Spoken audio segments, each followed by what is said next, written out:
while everybody was coming into the workshop, he walks into the workshop, glowing sphere and all. And when he came in, everybody turned around and they all bowed to him, every one of them, and in unison, basically. And then he sat down, and I looked at him, and I kind of asked if I can't remember if I went to him or he came to me, but I talked to him, and I was just saying, good to see you again and everything else, and thank you for coming, but why are you here? I mean, because anybody that's on that level, I couldn't imagine why they would want to come to one of my workshops.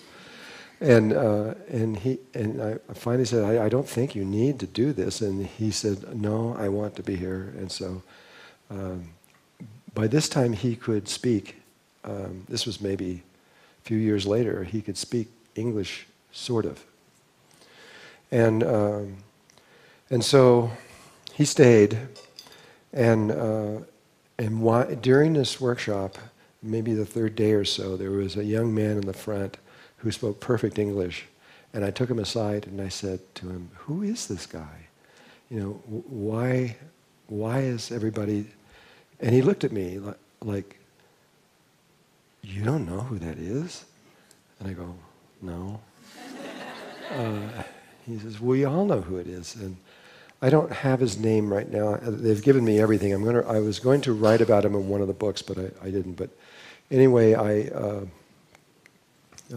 the story that he gave me, and I've confirmed this several times over, is in Hiroshima when the bomb went off. He was 15 years old, 14 or 15 years old, I don't remember exactly. And he was only about 6 blocks from where the bomb went off.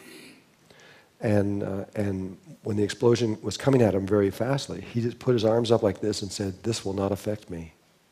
And buildings were blown away and everything else like that. And they found him in the crater, sitting cross-legged. No burns, no nothing, no radiation, nothing. Absolutely perfect. And he became a symbol in the 1940s for Japan as how they can survive what this is. And the modern day Japanese don't remember him too much. It's mostly the older ones that remember who he was.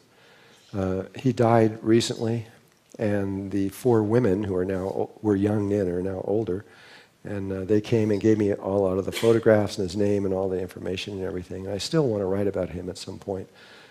But again, it's the same thing. This will not affect me. Total 100% belief. You're walking on water, an atomic bomb goes by. Nothing. So if we remember who we really are, there's absolutely no reason for fear. This is for sure.